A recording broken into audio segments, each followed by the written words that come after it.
بسم الله الرحمن الرحيم. السلام عليكم ورحمة الله وبركاته. الحمد لله رب العالمين، وبه نستعين على أمور الدنيا والدين.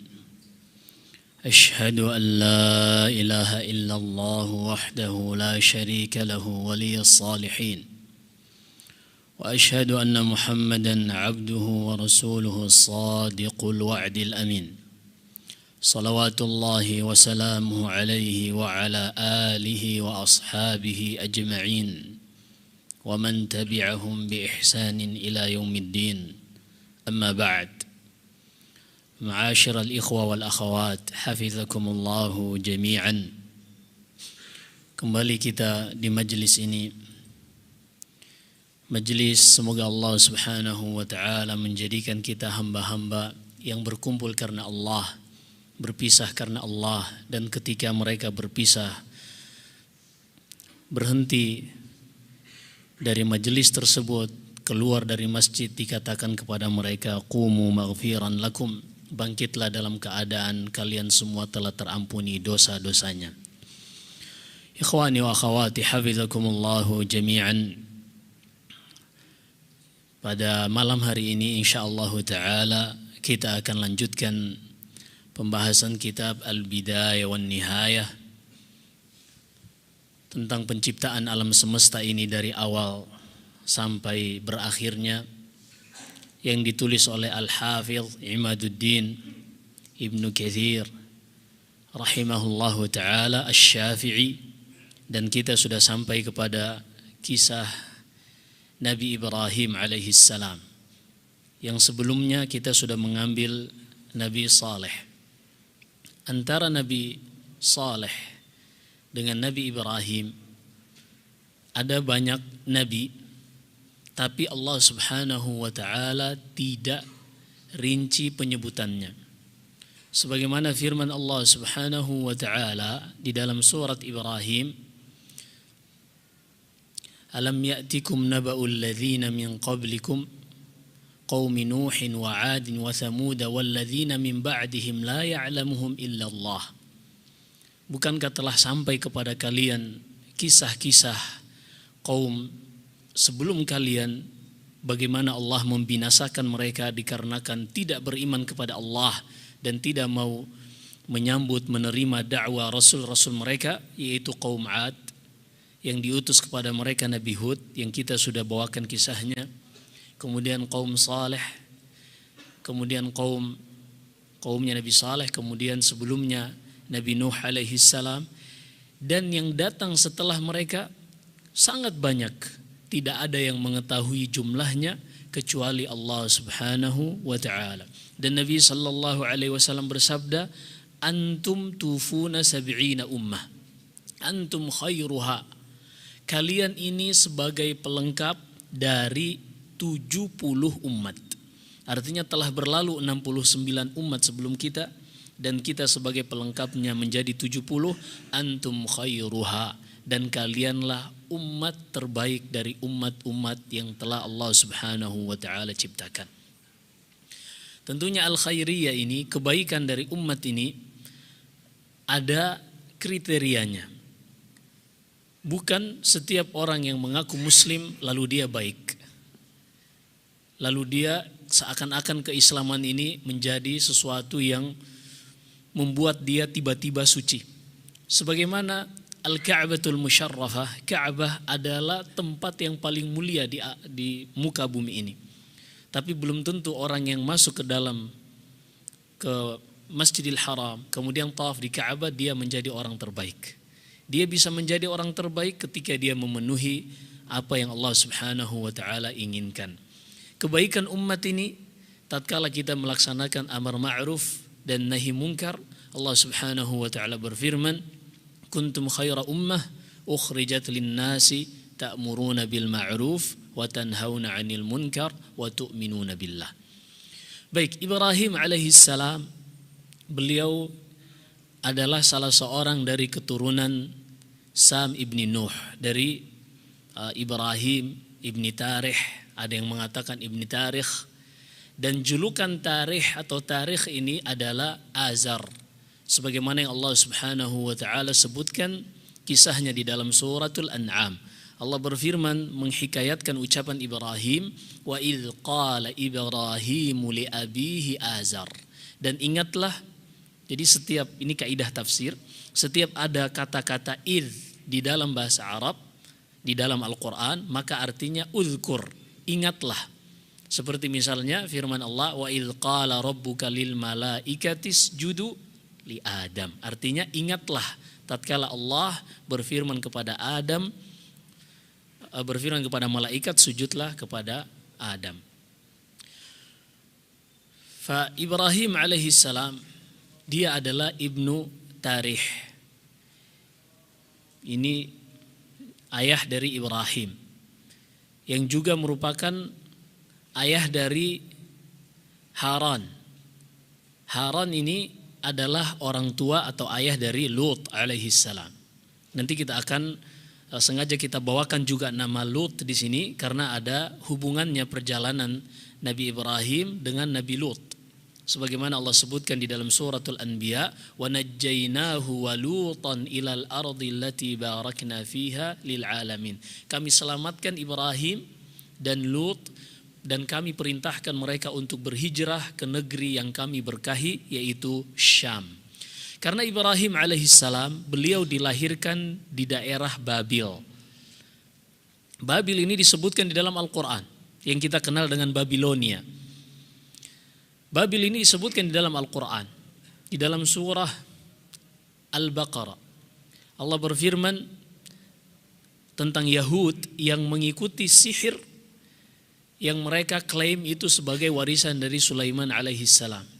Allah berfirman, wattaba'u ma tatlu syayatinu ala mulki Sulaiman wa ma kafara Sulaiman walakinna syayatina kafaru yu'allimuna an-nasa sihra wa ma unzila 'alal malakaini bi Babil. Orang-orang Yahud ini mengklaim bahwasanya mereka mengikuti sihir karena klaim mereka ini adalah warisan Sulaiman. Jadi ketika Nabi Sulaiman meninggal, ada sebagian jin memberontak yang sebelumnya ditundukkan untuk membantu Ibrahim.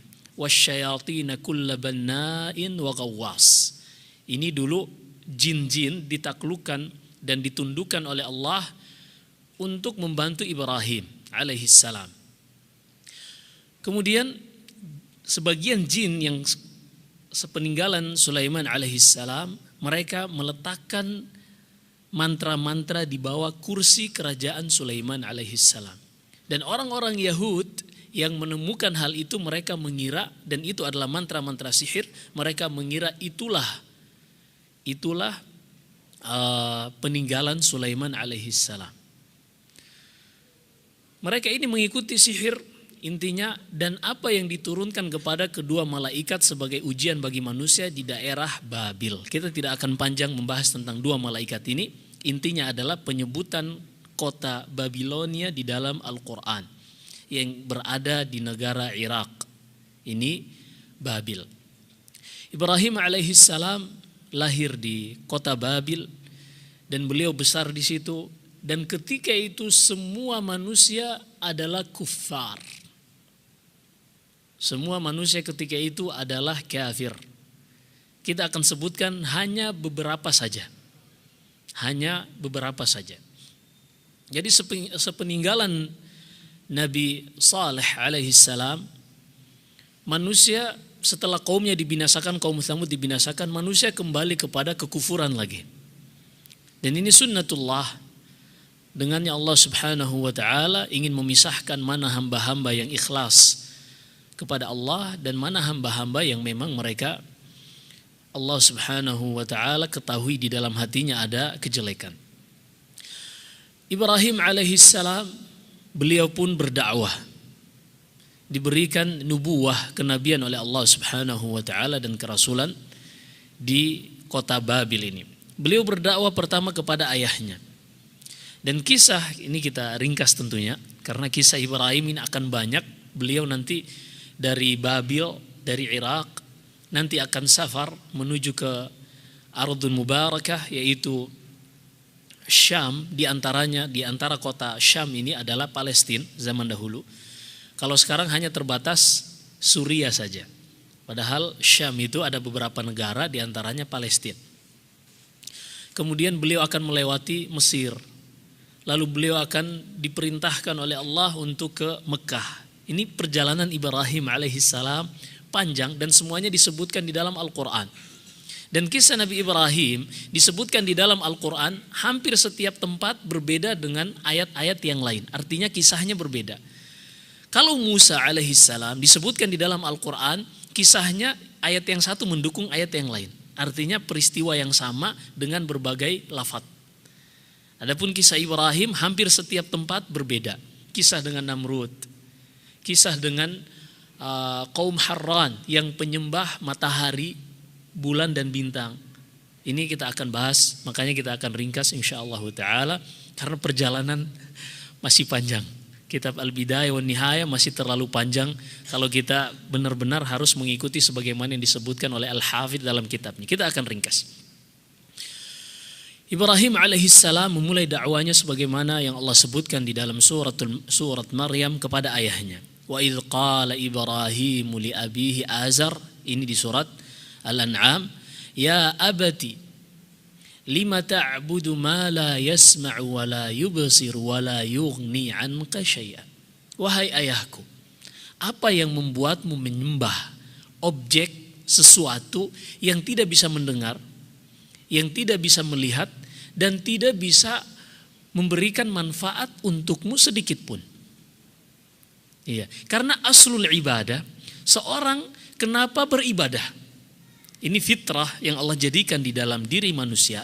Jadi ketika seorang manusia mendapatkan nikmat, kesenangan, jiwanya ini mendorong dia untuk berterima kasih kepada sesuatu. Sebaliknya, ketika dia khawatir terhadap sesuatu, takut, jiwanya ini mendorongnya untuk berlindung kepada sesuatu. Nah, ini namanya fitrah ibadah. Hanya saja manusia-manusia yang diberi taufik oleh Allah dengan diturunkannya kitab-kitab dan diutusnya para nabi dan rasul, mereka mengetahui cara untuk meluapkan rasa syukur ini. Mereka mengetahui kepada siapa mereka meminta perlindungan dari sesuatu yang mereka khawatirkan atau takutkan. Makanya kata Ibnu Al-Qayyim rahimahullah di dalam nuniyahnya, harabu minar riqil ladzi khuliqu lah wa bulu biriqil hawa wasyaitani. Manusia-manusia yang berlari dari beribadah kepada Allah, pasti mereka akan beribadah kepada selain Allah. Tidak mungkin mereka ketika tidak beribadah kepada Allah lalu mereka tidak beribadah sama sekali. Ini tidak bisa. Karena jiwa mereka, fitrah yang Allah jadikan di dalam diri mereka mendorong mereka untuk meluapkan rasa syukur, terima kasih atas nikmat yang mereka dapatkan atau meminta perlindungan dari apa yang mereka takutkan. Sehingga dalam sejarah perjalanan manusia selalu didapatkan ada sembahan-sembahan. Ada yang menyembah matahari, ada yang menyembah patung, ada yang bentuknya animisme, dinamisme. Kenapa? Karena mereka tidak mengetahui kepada apa mereka luapkan rasa syukur ini dan kepada apa mereka meminta perlindungan dari apa yang mereka takutkan. Allah Subhanahu wa taala berfirman di dalam surat Ar-Rum, "Fa'aqim wajhaka lid-dini hanifa fitratallahi allati fatara an-nasa 'alaiha la tabdila li khalqillah dzalika ad-dinul qayyim walakinna aktsaran nasi la ya'lamun." Maka hadapkanlah wahai Muhammad wajahmu kepada agama Allah, agama Islam yang fitrah sudah Allah tanamkan di dalam diri manusia. Tidak akan mungkin manusia bisa mengubah fitrah ini. Ini sunnatullah. Baik, Ibrahim alaihissalam berdakwah kepada ayahnya. Dan di antara metode dakwah Ibrahim adalah bukan dakwah asal-asalan. Beliau jelaskan kepada ayahnya mengapa Ibrahim yang lahir, yang dididik, dibesarkan oleh ayahnya, kok tiba-tiba mengajak ayahnya untuk meninggalkan objek peribadahan yang sejak Ibrahim belum lahir ayahnya sudah beribadah kepada hal tersebut. Dan seluruh manusia ketika itu beribadah kepada patung di daerah Babil ini. Ibrahim menyebutkan pada ayat setelahnya, ya abati inni qad ja'ani minal ilmi ma lam ya'tika fattabi'ni ahdika siratan sawiyya. Ibrahim dengan sapaan lemah lembut, ya abati. Ini dalam bahasa Arab, tak di sini disebutkan Ibnu Malik dalam Alfiyahnya adalah pengganti ya. Sering kita panggil abi. Ini ya ya nafs, artinya ya untuk saya. Ini bisa diubah menggunakan ta. Ya abati, ya abata, ya abatah. Ini boleh semuanya. Atau ya abi dengan menghilangkan ya dan menyisahkan kasrah. Fa'ala kulli hal. Kita lanjutkan. Wahai ayahku, telah datang kepadaku ilmu, yaitu wahyu dari Allah, yang belum pernah datang kepadamu. Artinya aku mengajakmu kepada dakwah ini bukan asal-asalan. Tapi memang ini adalah ilmu, dan ilmu idraku syai'in ala ma huwa alaih. Ilmu itu adalah sesuatu yang sudah pasti. Kalau belum pasti ini disebut dhann. Kalau di bawah dhann itu prasangka. Kalau di bawah dhann ada namanya syak, 50-50. Setengah-setengah. Setengah yakin, setengah enggak. Ini namanya syak. Ada di bawah syak namanya waham. Dia ragu tapi lebih kepada kejelekan. Kemudian ada di bawah waham ini, di bawah 50% itu namanya waham. Di bawahnya lagi ada namanya al-jahl. Nol besar dari ilmu. Jauh dari ilmu. Baik. Apa yang aku dakwakan ini adalah ilmu. Datangnya dari Allah Subhanahu wa ta'ala. Ya abati la ta'budi syaitan. Wahai ayahku, jangan engkau menyembah syaitan. Kok bisa padahal ayahnya menyembah patung? Iya, karena tidak ada yang mengajak manusia untuk beribadah kepada selain Allah melainkan syaitan. Ila akhirih, hingga akhirnya Ibrahim alaihissalam terus mengingatkan ayahnya. Tapi apa jawaban ayahnya? Kita ringkas lagi. Kata jawaban ayahnya, qala araghibun anta an alihati ya Ibrahim. Wahai Ibrahim, sebegitu bencikah engkau dengan Tuhan-Tuhanku ini, dengan patung-patung yang aku ibadahi? Fa illam tantah la arjumannak wahjurni maliyah. Kalau engkau tidak berhenti dari melarangku beribadah kepada patung-patung ini, engkau tidak berhenti dari berdakwah kepadaku, niscaya aku akan mengusirmu, aku akan melemparimu, maka tinggalkan aku. Pergi engkau dari sini. Apa jawaban Ibrahim alaihissalam? Ini ayahnya. Dan subhanallahil azim, syariat Allah sejak zaman dahulu sampai umat terakhir ini, seorang anak kepada kedua orang tuanya, sekafir apapun tidak akan pernah putus. Sejahat apapun sang ayah, tidak akan pernah berubah. Yang namanya bakti adalah ibadah yang wajib dilakukan oleh seorang anak. Allah berfirman di dalam surat Luqman, wa wassaynal insana biwalidayhi ihsana. Biwalidayhi hamalathu ummuhu wahnan ala wahnin wa fisaluhu fi 'amaini an ishkur li wa liwalidayka ilayyal masir wa in jahadak ala an tusyrika bima laysa laka bihi ilm fala tuti'huma. Kami wajibkan, kami wasiatkan kepada setiap manusia untuk berbakti kepada kedua orang tuanya. Ibunya telah membawanya di masa hamil, kemudian masa menyusui. Kemudian kalau seandainya kedua orang tuamu kafir dan mereka mengajakmu untuk kufur kepada Allah, perhatikan di sini bukan cuma orang tuanya kafir saja, tapi orang tuanya ini juga ingin menarik anaknya kepada kekufuran. Apa kata Allah? Fala tuti'huma. Jangan taati mereka untuk masuk kepada agama kufur.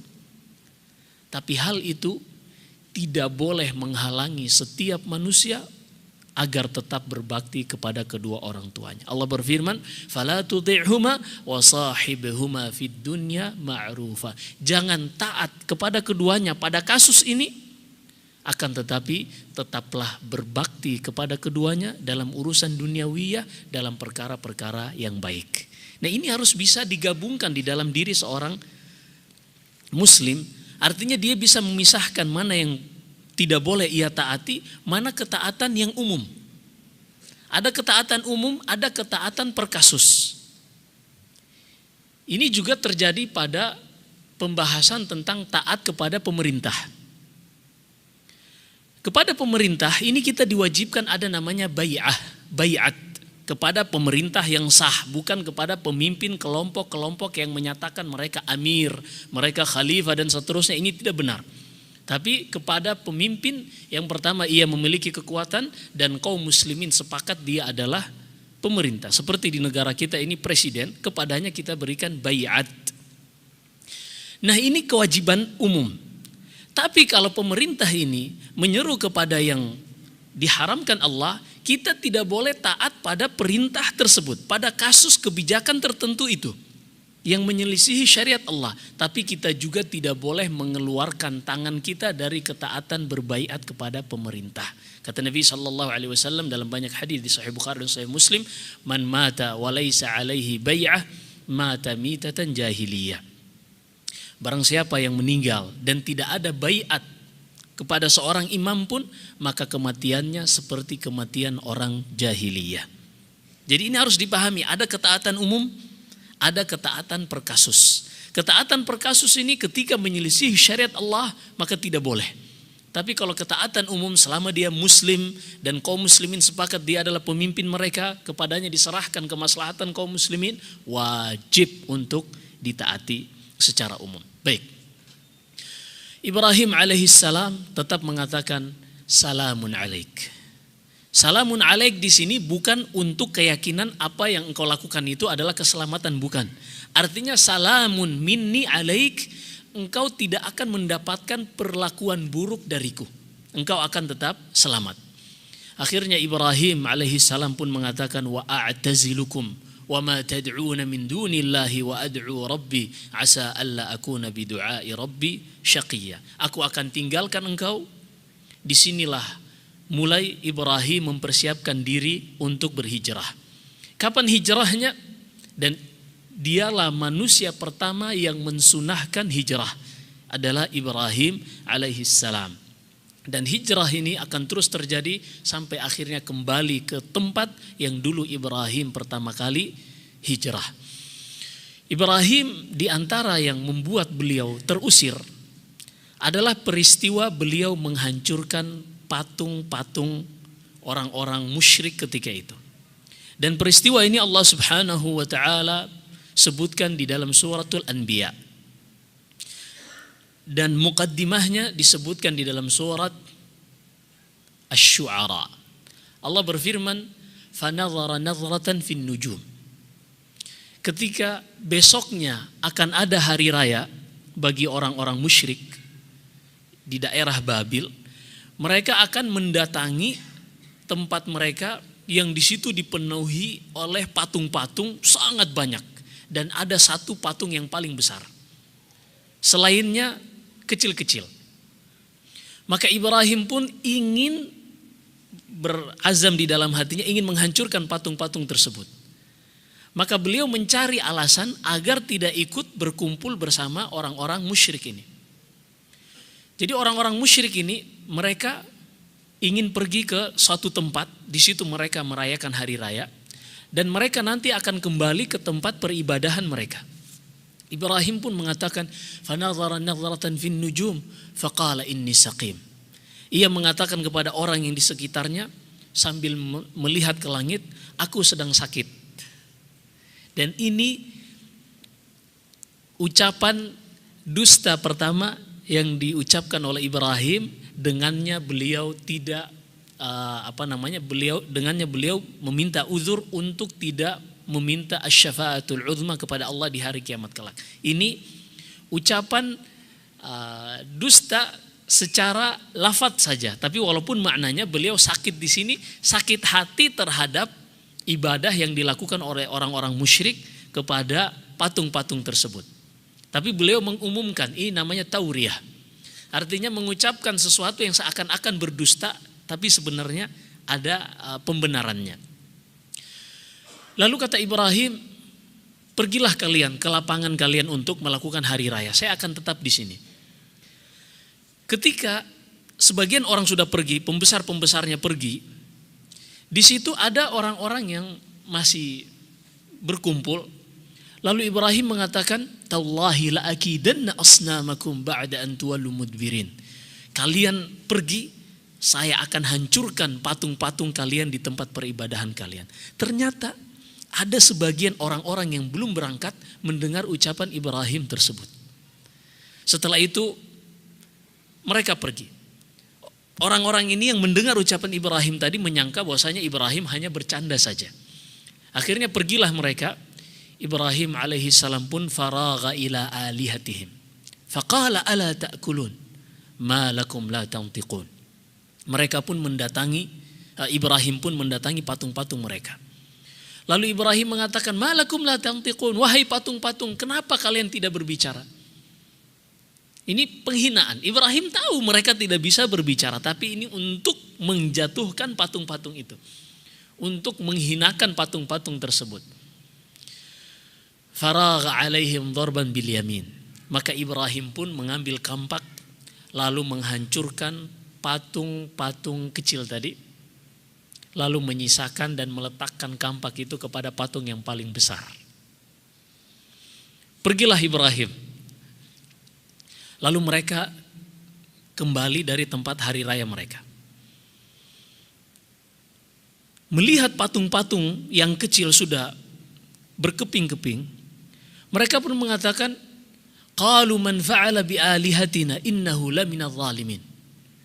Man fa'ala bi alihatina innahu laminadh zalimin. Siapakah yang melakukan perbuatan ini terhadap Tuhan kita? Perhatikan di sini, Ibrahim ingin memperlihatkan kebodohan orang-orang yang beribadah kepada patung-patung ini. Akhirnya orang-orang yang tadi mendengar Ibrahim mengatakan la akidanna asnamakum ba'da an tuwallu mudbirin, aku akan hancurkan patung-patung kalian kalau kalian pergi meninggalkannya. Mereka pun mengatakan, qalu sami'na fatan yadhkuruhum yuqalu lahu Ibrahim. Tadi kami dengar ada seorang anak muda yang bernama Ibrahim. Dia ingin menghancurkan patung-patung ini. Qalu fa'tu bihi ala a'yunin nasi la'allahum yashhadun. Kalau memang dia mengatakan seperti itu, datangkan dia, kita hakimi agar orang-orang menyaksikan. Dikumpulkan kembali orang-orang. Datang Ibrahim. Lalu mereka bertanya, qalu a anta fa'alta hadza bi alihatina ya Ibrahim? Apakah engkau yang melakukan ini kepada Tuhan kami wahai Ibrahim? Apa kata Ibrahim? Qala bal fa'alahu kabiruhum hadza fas'aluhum in kanu yantiqun. Yang melakukannya adalah patung yang paling besar ini. Coba tanya kepada patung-patung kecil itu. Pasti dia akan membenarkan apa yang saya ucapkan. Ini kedustaan kedua Ibrahim, yang dengannya beliau meminta uzur untuk tidak meminta asy-syafa'atul uzma kepada Allah di padang mahsyar kelak. Akhirnya mereka pun faraja'u ila anfusihim faqalu innakum antumudz zalimun. Lalu mereka pun berpikir, iya, kalian yang salah wahai penjaga-penjaga patung. Kenapa kalian tinggalkan semua patung-patung ini? Tsumma nukisu ala ru'usihim. Mereka ingin tanya kepada patung, mereka sadar patung itu gak akan bisa menjawab. Dan mereka mulai sadar patung-patung itu tidak bisa membela diri mereka sendiri. Padahal mereka adalah Tuhan yang mereka klaim untuk dimintai perlindungan dari keburukan.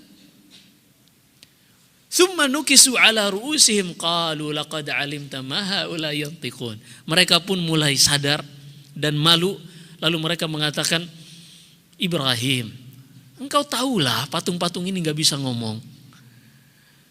Berarti yang menang adalah siapa?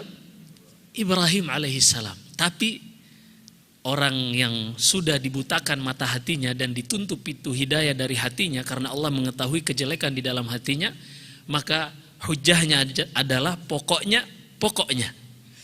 Akhirnya walaupun mereka kalah Dari sisi argumen, apa yang akan mereka gunakan? Kekuatan. Qalu binu lahu bunyanan wa alquhu fil jahim. Kalau begitu buatkan satu tempat, nyalakan api di dalamnya dan lemparkan dia ke dalam api tersebut. Dan mereka lakukan. Ya, siapa Ibrahim? Kecil Ibrahim bagi mereka, tapi besar di sisi Allah Subhanahu wa ta'ala. Al-Khalil, dia adalah Khalilur Rahman. Wattakhadallahu Ibrahim khalila. Derajat paling tinggi di tengah-tengah manusia adalah Al-Khalil. Dan Allah menjadikan Ibrahim sebagai kekasihnya, sebagaimana Allah juga menjadikan Nabi kita sallallahu alaihi wasallam sebagai kekasihnya. Innallaha qad takhadha Ibrahim, innallaha qad ittakhadhani khalilan kama ittakhadha Ibrahim khalila. Walau kuntu muttakhidan min ahli al-ardi khalila lattakhadtu Aba Bakrin khalila walakin ukhuwatan fil Islam. Sesungguhnya Allah telah menjadikanku Al-Khalil, kekasihnya, sebagaimana ia menjadikan Ibrahim Al-Khalil. Dan kalau seandainya aku boleh menjadikan dari manusia sebagai kekasih, niscaya aku sudah jadikan Abu Bakar sebagai Khalil. Akan tetapi beliau adalah sahabat dan saudara di dalam agama. Dilemparkan Ibrahim ke dalam api yang menyala-nyala, api yang berkobar dan bergejolak. Apa yang terjadi? Inilah hakikat tawakul. Bertawakal kepada Allah Subhanahu wa ta'ala akan menghasilkan sesuatu yang di luar nalar manusia. Dan kita akan bawakan juga kisah Hajar, istri dari Ibrahim, ibu dari Ismail alaihissalam. Bagaimana tawakalnya yang bisa mengubah dunia. Seorang wanita yang bertawakal, yang mana tawakalnya ini mengubah dunia. Kita akan bahas entah kapan, insya Allah. Kita lihat waktunya. Baik. Allah berfirman, Qulna ya naru kuni bardan wa salaman ala Ibrahim. Ketika ia dilemparkan ke dalam api yang bergejolak, Allah berfirman, wahai api, jadilah engkau dingin dan keselamatan bagi Ibrahim. Api panas. Realitanya seperti itu. Tapi kan api itu makhluk dari makhluk-makhluk Allah. Alam semesta ini Allah yang mengaturnya. Kalau Allah ingin mengubah, tanpa sebab akibat pun itu bisa terjadi. Allah Subhanahu wa ta'ala telah menjadikan penciptaan Adam alaihissalam di luar penciptaan yang kita kenali. Dan Allah jadikan penciptaan Isa bin Maryam alaihissalam penciptaan di luar nalar kedokteran. Seorang lahir tanpa ayah, mungkinkah tanpa ada pembuahan antara sperma dan sel telur? Mustahil. Tapi itulah Allah Subhanahu wa ta'ala. Dan sejarah perjalanan umat Nasara, mereka yang membenarkan hal tersebut, dan Islam datang membenarkan hal tersebut dan menjadikan keimanan kepada Isa bin Maryam adalah keimanan yang wajib. Siapa yang tidak beriman kepada Isa bin Maryam sebagai hamba dan Rasul Allah, maka dia kafir. Itu keyakinan Muslim. Allah berfirman, kadzabat qaum Nuhinil mursalin. Kaumnya Nabi Nuh mendustakan seluruh Rasul. Padahal Rasul yang pertama diutus adalah Nuh. Bagaimana mungkin mereka mendustakan seluruh Rasul, banyak Rasul, sementara Rasul yang diutus kepada mereka cuma satu. Dari sini ulama mengambil kesimpulan bahwasanya mendustakan satu Rasul sama dengan mendustakan seluruh Rasul. Sehingga seorang Muslim wajib untuk beriman kepada Isa bin Maryam yang penciptaannya di luar nalar penciptaan, di luar nalar kedokteran. Nabi SAW bersabda dalam hadits Ubadah bin Samit radhiyallahu ta'ala an, Man syahida an la ilaha illallah anna Muhammadan abduhu wa rasuluhu anna Isa abdullahi wa rasuluhu wa kalimatuhu alqa ila Maryam wa ruhum min wal jannati haqq wan nar haqq adkhalahu Allahu al jannah ala ma kana alaihi minal amal. Barang siapa yang menyaksikan bahwasanya tidak ada yang berhak diibadahi kecuali Allah, dan Muhammad adalah hamba dan utusan Allah, dan Isa adalah hamba dan utusan Allah, dan itu adalah ruh kalimatnya yang Allah Subhanahu wa ta'ala jadikan ruh yang dibawa oleh Jibril alaihi salam ditiupkan kepada rahim Maryam, dan dia meyakini bahwasanya surga itu benar dan neraka itu benar, niscaya Allah Subhanahu wa ta'ala akan memasukkannya ke dalam surga sesuai dengan amalan yang ia lakukan. Baik, akhirnya Ibrahim alaihi salam pun beliau mengalah dari kaumnya. Faqala inni dhahibun ila rabbi. Dalam ayat Al-Ankabut, faqala inni muhajirun ila rabbi. Aku akan berhijrah, meninggalkan kalian menuju kepada Rabbku, yaitu kepada sesuai apa yang Allah Subhanahu wa taala perintahkan. Beliau pun meninggalkan kota Babilonia menuju kepada Syam. Kita sebutkan tadi Syam bukan saja Damaskus, bukan saja Suria, tapi juga masuk Filistin. Akhirnya beliau pun berhijrah, mereka berjumlah 3 orang.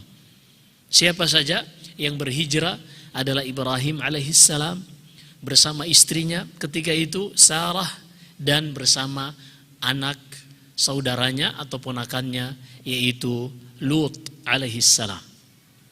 Mereka pun berhijrah, pergi menuju ke Ardun Mubarakah. Wa najjaynahu wa Lutan ila al-ardi allati barakna fiha lil alamin. Akhirnya mereka pergi. Di perjalanan mereka melewati suatu daerah, sudah masuk Syam. Nama daerahnya adalah Harran.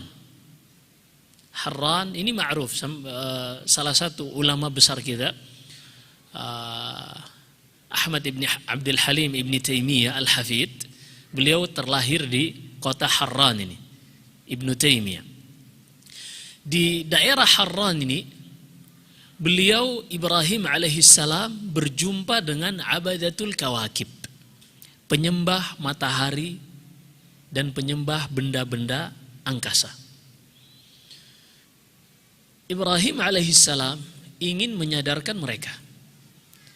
Dan Ibrahim adalah seorang nabiun mulham, muha ilai, nabi yang mendapatkan wahyu dari Allah Subhanahu wa taala, sehingga metode dakwanya pun mendapatkan taufik dari Allah. Kalau tadi metode dakwah kepada ayahnya dan kepada kaumnya seperti itu, beliau memiliki metode sendiri kepada orang-orang yang ada di daerah Harran ini. Ketika Ibrahim mengetahui mereka menyembah bintang, Ibrahim pun mengajak mereka untuk berdiskusi. Falamma janna alaihi al-lail ra'a kaukaba. Ketika gelap malam mulai menutupi bumi, Nabi Ibrahim melihat bintang, dan ia pun mengajak orang-orang Harran seraya mengatakan qala hadza rabbi. Ini adalah Tuhanku. Di sini kita jangan salah paham. Ibrahim tidak pernah menyekutukan Allah. Ini adalah ucapan hanya untuk menggunakan bahasa yang mereka gunakan, bahasa kaum tersebut. Istilah mereka untuk matahari, untuk bulan, dan untuk bintang, bagi mereka itu adalah Tuhan. Sehingga Ibrahim menggunakan istilah mereka agar mereka paham. Mari kita sepakat ini sebagai Tuhan. Falamma afal qala la uhibbul afilin. Ketika cahaya fajar mulai datang, bintang-bintang tadi tenggelam dan hilang. Lalu Ibrahim mengatakan, gak mungkin, saya gak suka Tuhan yang bisa hilang. Karena di antara sifat Tuhan, dia adalah yang menjaga kita 24 jam. Mungkin kalau zaman dulu mereka sulit untuk mencerna Tuhan itu harus menjaga kita 24 jam. Tapi kalau zaman sekarang, kita memiliki jantung, paru-paru, dan organ-organ dalam tubuh kita yang terus bekerja selama 24 jam. Yang itu tanpa kita sadari. Maka harus ada Tuhan yang terus menjaga kita. Menjaga organ-organ ini agar terus berfungsi sebagaimana halnya sampai ia mengambil nyawa dari orang yang hamba-hamba yang ia inginkan. Akhirnya ini pertama kali. Kemudian keesokan harinya, keesokan malamnya datang bulan. Ibrahim kembali mengajak mereka, ayo kita katakan ini Tuhan. Falamma afal qala la illam yahdini rabbi la akunanna minal qaumidh dhalin. Ketika bulan itu mulai menghilang dengan datangnya siang, Ibrahim mengatakan, kalau seandainya Tuhanku tidak memberi hidayah kepadaku, niscaya aku akan menjadi bagian dari orang-orang yang sesat. Kemudian keesokan malamnya, Falamma ra'a asy-syamsa bazighatan qala hadza rabbi hadza akbar. Tatkala Ibrahim melihat matahari, ia mengatakan kepada orang Harran ketika itu, ayo kita sepakat ini Tuhan, karena ini lebih besar. Falamma afalat qala ya qaumi inni bari'um mimma tusyrikun. Ketika matahari juga menghilang dengan datangnya gelap malam, Ibrahim mengatakan, wahai kaum, aku berlepas diri dari apa yang kalian sekutukan. Kenapa? Karena yang namanya Tuhan harus selalu ada dan menjaga kita. Allah berfirman di dalam surat Al-Anbiya, qul man yakla'ukum bil-laili wan-nahari minar rahman. Katakan kepada mereka, wahai Muhammad, siapakah yang menjaga dan melindungi kalian di siang dan di malam hari kecuali Allah Subhanahu wa taala Ar-Rahman, yang maha pengasih dan maha sayang terhadap hamba-hambanya. Akhirnya kata Ibrahim, setelah menjatuhkan argumen-argumen mereka bahwasanya ketiga objek ini tidak berhak untuk diserahkan kepadanya ibadah, kata Ibrahim, inni wajjahtu wajhiya lilladzi fataras samawati wal arda hanifan wa ma ana minal musyrikin. Wahai kaum, adapun aku hadapkan wajahku kepada agama Allah Subhanahu wa taala yang menciptakan alam semesta ini, termasuk pencipta matahari, bulan, dan bintang-bintang. Dialah yang menciptakannya. Alam semesta ini, siang dan malam, langit dan bumi, dialah yang menciptakannya. Dan aku menyerahkan seluruh agama, seluruh ibadah hanifah, hanya untuk Allah Subhanahu wa ta'ala. Afala tatadzakkarun. Kalau seandainya kalian mau berpikir, wahajahu qaumuh, hingga akhirnya kembali lagi ketika mereka orang-orang yang berada di dalam kesesatan ini sudah mentok, kalah berargumen, mereka pun pokoknya kami seperti ini, Anda seperti itu, urusan Anda. Akhirnya Ibrahim alaihissalam pun meninggalkan mereka dan melanjutkan perjalanan ke Palestina. Dan ketika itu beliau sempat ke Mesir. Dan ini ada kisah lagi dengan Raja Mesir. Dan juga ada kisah dengan Namrud. Yang mana, ini karena tinggal 2 menit, kisah Namrud agak singkat. Ketika Namrud ini mengetahui ada Ibrahim, jadi Ibrahim melewati suatu daerah, di situ ada rajanya. Ibrahim ingin meminta hajat kepada raja tersebut. Akhirnya sang raja ini udah masuk ya? Baik, kita lanjutkan setelah Isya insyaallah taala, wallahu alam. Barakallahu fikum. Ibrahim alaihissalam, di antara peristiwa yang ia lewati dan dikisahkan di dalam Al-Qur'an adalah peristiwa Ibrahim alaihissalam ketika sampai di Mesir, di mana ia bertemu dengan salah seorang Jababirah, raja yang sombong. Dan raja ini memiliki kebiasaan yang jelek, yang mana dia memiliki pengintai-pengintai, jawasis, untuk melihat wanita-wanita yang ada di negerinya. Sampai akhirnya ketika Ibrahim alaihissalam memasuki Mesir, salah satu pengintainya melihat istrinya Sarah, yang ketika itu safar bersama dengan Ibrahim dan Lut alaihimussalam.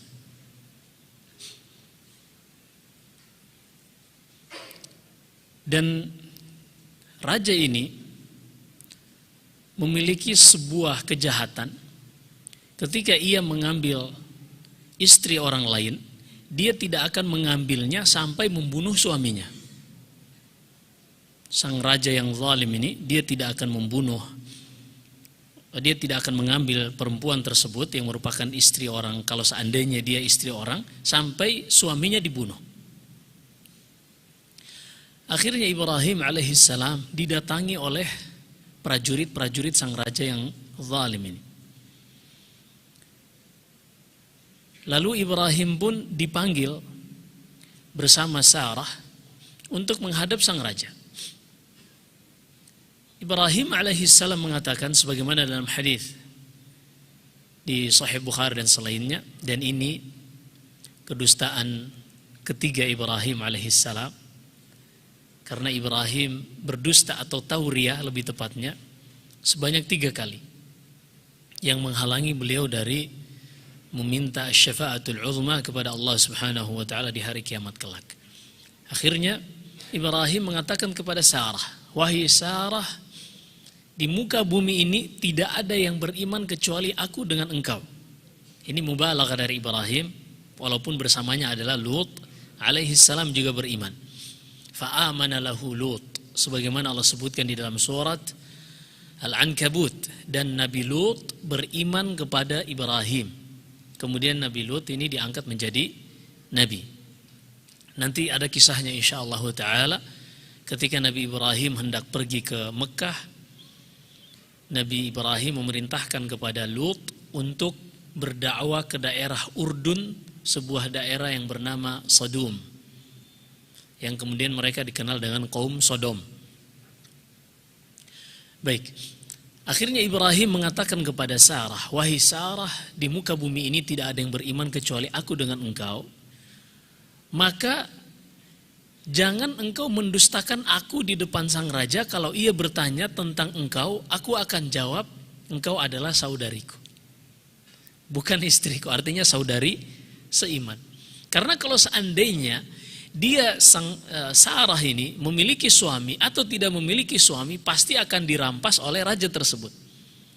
Dan ini diantara kaidah sejak zaman dahulu, al-akhdhu bi akhaffi dhararain wa aksuhu tazahumul mafasidi yurtakabul adna minal mafasidi, sebagaimana disebutkan As-Sa'di, yaitu ketika seorang dihadapkan dengan 2 kejelekan, 2 keburukan, 2 mudarat, maka hendaknya dia memilih kejelekan yang lebih ringan. Kejelekan yang lebih ringan.